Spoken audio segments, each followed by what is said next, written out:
इस वक्त की दोस्तों सभी बड़ी खबरें आप लोगों के लिए लेकर के आए हैं दोस्तों, जहां पर इस वीडियो में बात होगी पहली बड़ी खबर में। योगी के सामने अखिलेश यादव ने अयोध्या के सांसद अवधेश प्रसाद को उतार दिया है, बीजेपी में मचा हड़कंप। जानेंगे पूरी खबर विस्तार से। उपचुनाव को लेकर के तैयारियां तेज हो गई हैं। इसके साथ ही दोस्तों खबर आ रही है राहुल गांधी और मल्लिकार्जुन खड़गे के नेतृत्व में कांग्रेस पार्टी की बड़ी बैठक। जी हां दोस्तों, इसको लेकर के भी अपडेट आ चुकी है सामने। इसके साथ ही 4 राज्यों के विधानसभा चुनाव को लेकर के भी चौंकाने वाली खबर आ रही है।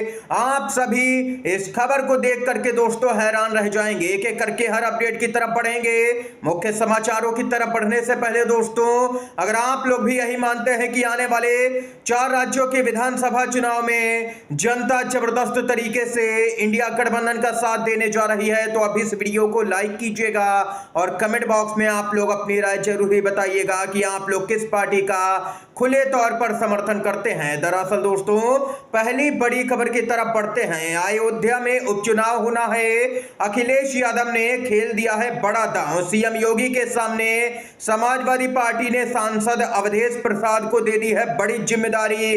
बीजेपी में मचा है हड़कंप। आप लोगों को बताते चले, उत्तर प्रदेश में 10 सीटों के लिए विधानसभा उपचुनाव होना है। अभी तारीखों का ऐलान नहीं हुआ है, लेकिन राजनीतिक दलों ने इन सीटों पर उतारने के लिए यहां पर तैयारियां शुरू कर दी हैं। आप लोगों को बताते चले, सभी दल उपचुनाव की तैयारियों में जुटे हैं। इस बीच विधानसभा उपचुनाव के लिए समाजवादी पार्टी ने अयोध्या की मिल्कीपुर सीट की कमान सांसद अवधेश प्रसाद को दी है।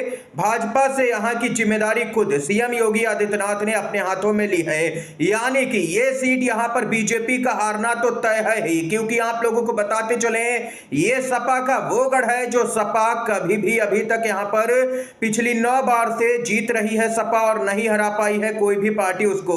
सपा के अवधेश प्रसाद इसी सीट से विधायक रहते हुए पिछले लोकसभा के चुनाव में भाजपा सांसद लल्लू सिंह को हरा करके सांसद बने हैं। अवधेश के साथ ही विधान परिषद में नेता प्रतिपक्ष लाल बिहारी यादव को मिल्कीपुर से प्रभारी नियुक्त किया गया है, यानी कि योगी आदित्यनाथ की साख दांव पर लगी है। ये सीट यहां पर जैसे ही समाजवादी पार्टी जीतेगी, योगी आदित्यनाथ का कद और भी घटता जाएगा भाजपा के अंदर। ये यहां पर दोस्तों अपडेट आई है। आप लोग जरूर ही अपनी राय बता सकते हैं कि मिल्कीपुर विधानसभा के उपचुनाव में कौन सी पार्टी चुनाव जीतने जा रही है, समाजवादी पार्टी या फिर बीजेपी। आप लोग जरूर ही बताइएगा, क्योंकि सपा को कांग्रेस का भी समर्थन प्राप्त रहेगा। इसके साथ ही एक और बड़ी खबर आ रही है दोस्तों, एआईसीसी में महासचिव प्रभारी और पीसीसी चीफ की बैठक यहां पर हुई। संगठन गतिविधि, फेरबदल और चुनावी राज्यों पर मंथन हुआ है। कांग्रेस पार्टी की बैठक में राहुल गांधी, मल्लिकार्जुन खड़गे सहित यहां पर कई दिग्गज नेता देश भर से पहुंचे हैं इस मीटिंग में हिस्सा लेने के लिए। और वहीं दोस्तों आप लोगों को बताते चले, 4 राज्यों में आगामी विधानसभा चुनाव होना है, उसको लेकर के भी बैठक में चर्चा की गई है। ऐसी भी खबर आ रही है कई राज्यों में कांग्रेस पार्टी यहां पर फेरबदल भी कर सकती है, वहां के प्रदेश अध्यक्षों को बदल सकती है। इतना ही नहीं दोस्तों, बताते चले इस साल 4 राज्यों में विधानसभा का चुनाव होना है। हरियाणा में कांग्रेस पार्टी एक तरफा चुनाव जीत रही है, उसमें कोई भी शक नहीं है। महाराष्ट्र में एमबीए चुनाव जीत रहा है, यानी कि कांग्रेस उद्धव ठाकरे और शरद पवार की पार्टी का जो गठबंधन है वो चुनाव जीत रहा है। जम्मू कश्मीर में इंडिया गठबंधन चुनाव आसानी से जीत रहा है, लेकिन झारखंड में मुकाबला टक्कर का बताया जा रहा है। सामने आ रहा है कि बीजेपी और इंडिया गठबंधन में रोचक मुकाबला देखने को मिल सकता है झारखंड के अंदर, लेकिन यहां पर एज रहेगा इंडिया गठबंधन को ही झारखंड में भी। यानी कि कुल मिलाकर के दोस्तों ये कहा जा सकता है कि आने वाले दिनों में 4 राज्यों में विधानसभा चुनाव में इंडिया गठबंधन जीतते ही जबरदस्त मजबूती हासिल करेगा और बीजेपी बैकफुट पर आएगा। और यहां पर माना जा रहा है कि केंद्र की राजनीति में भी 4 राज्यों के विधानसभा चुनावी नतीजों के बाद में बड़ा उथल पुथल देखने को मिल सकता है, क्योंकि बीजेपी की सहयोगी पार्टियां भी यहां पर भाजपा से अलग होना शुरू कर देंगी, क्योंकि वो भी समझ जाएंगी कि अब देश में भाजपा का कोई भी जनाधार नहीं रह गया है, इसलिए इसके साथ में रह के कोई भी फायदा नहीं है, और वे भी यहां पर जबरदस्त बगावती तेवर अपनाएंगी। ये खबर आई है सामने। इसके साथ ही दोस्तों अगली अपडेट की तरफ बढ़ते हैं। बीएसपी पर लगातार बीजेपी की बी टीम होने के आरोप लगते हैं, और इन सबके बीच में खबर आ रही है हिंडनबर्ग रिपोर्ट पर। बीएसपी सुप्रीमो मायावती का बड़ा बयान। और बताते चले कि मायावती ने कहा कि पहले अडानी और अब सेबी की मुखिया पर रिपोर्ट चर्चाओं में है। सरकार को उच्च स्तरीय जांच करानी चाहिए, यहां पर जेपीसी गठित करनी ही चाहिए। सरकार को जेपीसी जांच कराने से आखिर क्या दिक्कत है सरकार को? दोस्तों, माना जा रहा है कि अगर केंद्र की जो एनडीए की सरकार है उसने अडानी और सेबी के मामले में हिंडनबर्ग की रिपोर्ट पर जेपीसी गठित कर दी तो यह मान लिया जाएगा कि इसमें बीजेपी सरकार का कोई भी रोल नहीं है। लेकिन सोशल मीडिया पर लोगों का साफ तौर पर मानना है कि भाजपा ऐसा कभी भी नहीं करेगी, क्योंकि वो भी जानती है कि जैसे ही जेपीसी गठित होगी एक एक करके सारे काले चिट्ठे बाहर आ जाएंगे। कांग्रेस पार्टी का भी यही कहना है दोस्तों, जेपीसी गठित होते ही, जांच होते ही अडानी और भाजपा का जो गठबंधन है वो बेनकाब हो जाएगा। इसके साथ ही दोस्तों अगली अपडेट की तरफ चलते हैं। दोस्तों, बिहार से चौंकाने वाली खबर आ रही है। नीतीश कुमार चाहें तो गिरा सकते हैं सरकार।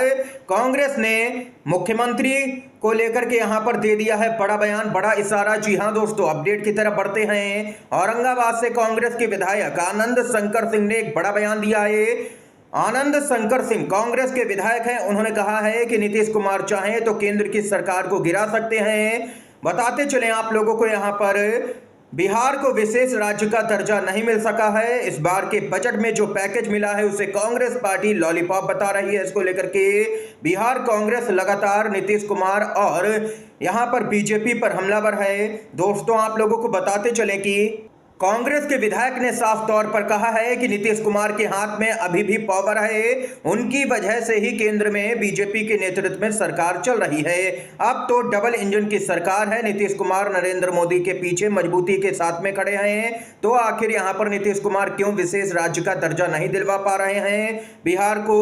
इतना ही नहीं, यहां पर उन्होंने कहा है कि नीतीश कुमार के हाथ में इतनी पावर है कि वे चाहें तो विशेष राज्य के दर्जे के लिए सरकार भी गिरा सकते हैं। ये यहां पर कांग्रेस के विधायक ने दोस्तों बड़ा बयान दिया है, जिसके बाद बीजेपी बौखलाई हुई सी नजर आ रही है। इसके साथ ही एक और अपडेट की तरफ दोस्तों बढ़ते हैं। सुप्रीम कोर्ट पहुंचा ऐसा मामला कि सीजीआई डीवाई चंद्रचूड़ ने जीत लिया है दिल। पुलिस ड्यूटी पर दाढ़ी रखने के लिए मुस्लिम कांस्टेबल को कर दिया गया सस्पेंड।